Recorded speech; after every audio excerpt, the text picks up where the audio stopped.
Eh bien bonjour mes amis, François, expert de yoga et de méditation. Alors je vous retrouve aujourd'hui pour la 9e règle, bien qu'en réalité avec les 8 règles que vous avez déjà vues, eh bien vous avez vraiment de quoi profiter beaucoup plus pleinement déjà de vos séances de yoga.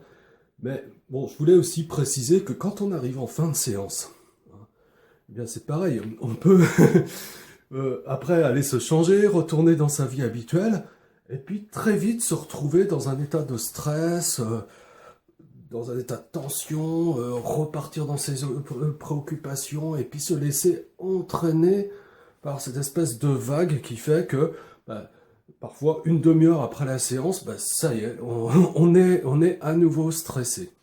Alors vous pouvez prendre ce qui s'appelle une résolution. Et donc la 9e règle, c'est ça, c'est prendre une résolution. Une résolution, c'est quoi? C'est ce qu'on appelle donc en sanskrit un sankalpa. Il s'agit simplement d'entraîner, comment dire, oui, d'entraîner, d'exercer sa pensée à nous obéir, c'est-à-dire cette capacité à prendre une décision solide qui est suivie d'actions vraiment concrètes, c'est-à-dire que vraiment les choses se réalisent comme on les a décidées. Et ça, c'est ni plus ni moins qu'un entraînement de décider de manière suffisamment forte, simplement parce qu'on est exercé, donc cette puissance, elle vient en s'exerçant, hein. Ce qui fait que quand on l'a décidé, eh bien derrière, on est capable de le mettre en œuvre, hein. Donc c'est ça un sankalpa. Donc prenez une ferme résolution de garder peut-être encore ce bien-être.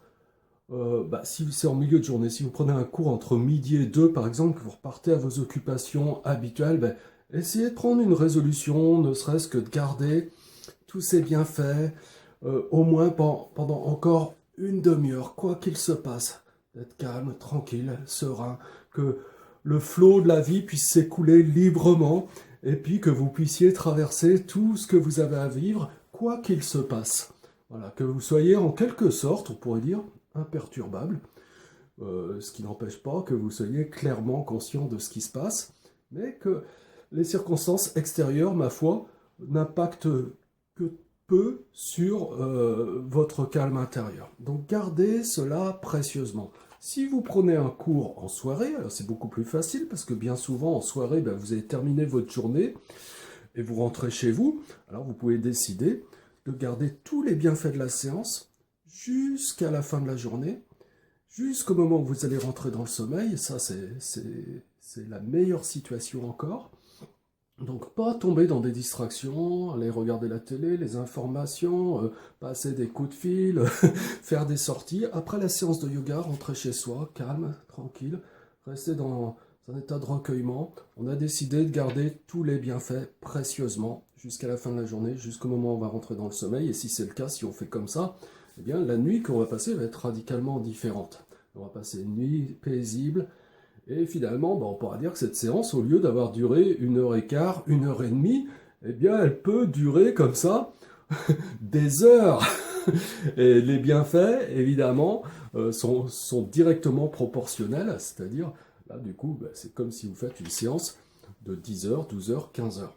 Voilà. Donc, prenez une résolution à la fin de votre séance de garder ce bien-être encore quelques temps, ne serait-ce qu'une durée limitée si, par exemple, c'est dans le cours de la journée. Voilà. Et vous verrez quelle différence ça peut faire. Euh, et puis partagez avec nous tous donc votre expérience. Faites un petit commentaire en dessous de cette vidéo après avoir essayé ça et dites-nous ce que ça a fait pour vous.